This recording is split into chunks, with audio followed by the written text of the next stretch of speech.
The moment of truth. Is there a clutch? Here we go, baby.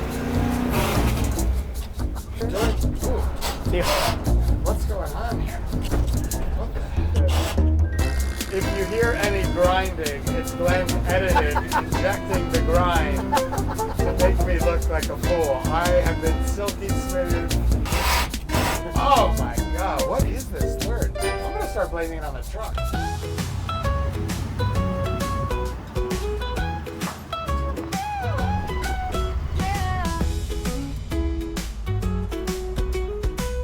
What's up, Glenn?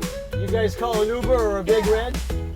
Big Red. Riding in Big Red today is Danny Selling. He's a psychologist who ran the psych ward at Rikers for 12 years. Bye. Now, 12 years deep in Montauk. He has 3 kids, a wife, and a wicked backhand. About 4 hours. And he's a little worried this town is losing its salty edge. Bye, Big Red. Big Red, small talk. Yeah! All right, here we go. Well, first thing you'll notice is there's no seatbelts. Yeah. There's no airbags. Yeah. There's no yo bar. I can handle it. Welcome to Big Red. I'm used to it. Thank you so much. So, Danny, how long you been in Montauk? I've been in Montauk for about 12 years. When I was a kid, we used to come out here, and then we kept coming further out. And then when Alyssa was pregnant with River, was the first time we rented a home in Hither Hills. That was the start of it. And that was it. You knew right then. I just felt at peace. But the longer we were here, and we've had our kids in school here for years, we lived here for a few years. I would say at this point it's the community that makes it feel so You really special. settled on roots. I mean, you have roots here then almost. Yeah. It took years to do that. This is not an easy place to build roots. No, it's not. I tell you, it's I talked to somebody, and I've been here since '08, so 14 to 15 years, and I'm still considered a focal. Yes. Yeah, the fake local. I felt local-ish when the kids were in the school system. Yeah. This truck drives really well. Really smooth. Yeah, really smoothly. So the gas gauge doesn't work, nor does the temperature gauge. Yeah. The play is a bit That's much. pretty simple. Yeah. Yeah, the steering wheel, I mean, I'm 17 again. I drove not this exact truck, but this exact model in high school. When I'm driving, it's hard to explain, but when I'm driving this thing, I'm connecting That's so nice. with my past. Yeah, You're a you car know guy. I love cars. Yeah. And I really love muscle cars. I think I never lived in like the 70s. I was born in 1975. But if I could have lived in like Without question. an era, it would have been there. It would like And I the coolest see muscle myself cars. in those cars. Yeah. And when I'm in one and I'm driving, especially in Montauk, Yeah. and I'm like ripping around with like AC/DC playing, it's like, yeah, I feel at home. So does one of my kids. He got it. He feels it. Yeah, he ran right out and showed me the interior of your Chevelle. Yeah, Chevelle, 66 Chevelle. Why did you pick that car? Well, I had a 69 Firebird that I had for a long time, actually tattooed to my arm here, and a 78 Corvette. And they were both cool muscle You have a cars. tattoo of that too? No, I don't have. I never loved that car.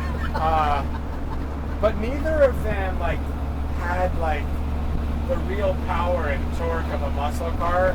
I like to buy and sell cars. I used to do that with motorcycles. Nice. So I sold both of them, and I bought this car from some guy in Bloomington, Indiana. I went to college at Indiana University. Right. So it already felt like there was a connection, but it had a massive engine under the hood. And when I got it, I was like, oh my God, this is scary fast. There's not a better feeling when you... I was like, whoa. This is... hit that, I yeah. have track marks down the street here from it. but then I had to like do the brakes over. It was like Yeah. a wild animal. But that does it for me. Now what do you for a living? You're a psychiatrist. Psychologist. Psychologist. Yeah. If I say one word to you, Rikers. Rikers. Yeah, that was was the that like? start of. That was amazing. I worked on Rikers Island for about 11 years. Shit. I started there as an unlicensed psychologist, and then I left for a year and had another job in a maximum security psychiatric hospital, and then came back as the deputy director of mental health for the New York City jail system, which was a pretty big job. Yeah, that sounds like of all the words to describe Rikers, you said the word amazing. Brutal. Okay. Brutal. Better word. Yeah, the closest I've seen to hell on earth, without a doubt. And you're helping I'm going to say, I want to say the word inmates, but they probably Inmates, Okay. patients, clients, but yeah, they're incarcerated. Right. Most mental health work in jails or prisons, it's not necessarily like about their criminal case. Of course. It's about their like mood or adjustment to jail, depression, anxiety, post-traumatic stress disorder. It Shit. could be related to their case or to like the adjustment to like a really horrendous environment. In New York City, it's a huge jail system. And Rikers Island, about a third, when I left there, this is about 8 years ago, there were about 10,000, 11,000 inmates, and about a third of the population was seen by mental health, and a third of the third had a serious mental illness, like bipolar disorder, schizophrenia. So, you were there 11 years. Something kept you coming back. It couldn't have been just the money. No, it wasn't the money. Right, It was, because it's it a was city. never the money. Or a state. City or state? City. City. Yeah, the money was underwhelming. Yeah, people would be So I shocked. can't say that you must have liked it. That's not the right word. No, but there must have been something fulfilling. Yeah, no, that you got I felt blessed to have that career. I loved working in a jail. I loved working with, the fringes of society or the dispossessed or the forgotten ones. That's fascinating. The common denominator is like abuse and poverty. Right. I was going to say, it's not, it's their environment. yeah. And that's what you do now. You're in private practice. Yeah, I have a private practice in Williamsburg. This is going to be a silly question, but can you turn that off? Are you always evaluating? No, I could turn it You're off. like, hey, Yeah. this Glenn guy's kind of Yeah. weird. He's driving a Yeah, pickup with truck. Glenn, I'm like, whoa, this guy, I could do a number on him. But people get anxious when they hear, like at a party, you're a psychologist. Like, it's like, oh my God. He's reading my mind. Can you Yeah, read I'm my like, mind? I'm What am I like- thinking right now? I'm like, I'm here for the same reason you are, to not work. I think we come to that spot. You got to drive. I think we're going to do this. And we're going to shut it off. All right, Okay. we're really doing this.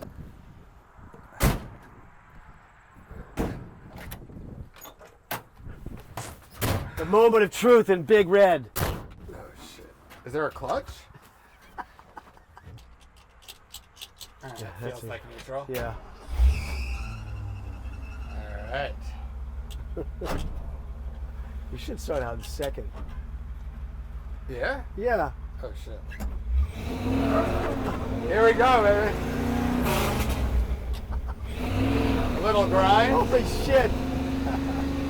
I think you got some rubber there. All right, we're good. You're good. A little grind, but that's pretty Little good. grind. Was Little there a car behind us? Oh, there was a truck. Look at that. And you didn't really back up that fast. Reverse. It's all the way over. Yeah, up.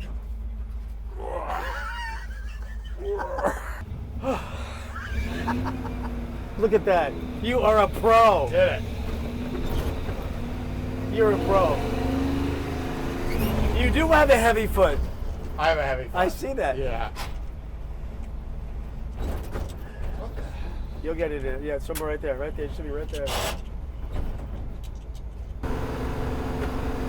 This really I'm impressed. Runs really nice. Let's see how fast it goes. This is a truck that would get a lot of respect in Montauk. Yeah, you know, it does. I gotta be honest, it's like people wave. The other week I was driving this, how old's River? 11. Yeah, it was something 10 or 11, and he's waving like this, and he's pointing, and he's getting his mom to Yeah. take the camera out. They're taking video of me driving by. That's a And nice I'm thing like, with old cars. Yeah. Old cars make people happy. Yeah, People love to see an old, for the same experience, like the nostalgia or. and it's got, well, I mean, it's like, it's And they're not got so that many many of them. imperfections. No, I know. I don't know why. You could get so many old cars for not a lot of money. And they're such a joy to drive. Yeah. I got this Toyota Tundra, I think, during the pandemic. And my kids were so psyched to drive on the beach with it. Get on the beach, No. start spinning. And then No. all these, like, Montauk dudes are looking at me like, who's this idiot with a truck? You know, I'm going to be on, like, Cookhampton. And I started to, like, panic. And I was like, kids, like, fuck, I knew I didn't want to And you have, take this. you have all the kids and Alyssa. Oh my God, they're in the back. It's like a whole spectacle. But, you know, thankfully I maneuvered my way out of there. Yeah. What's going on here? Ah! Cut! Big red,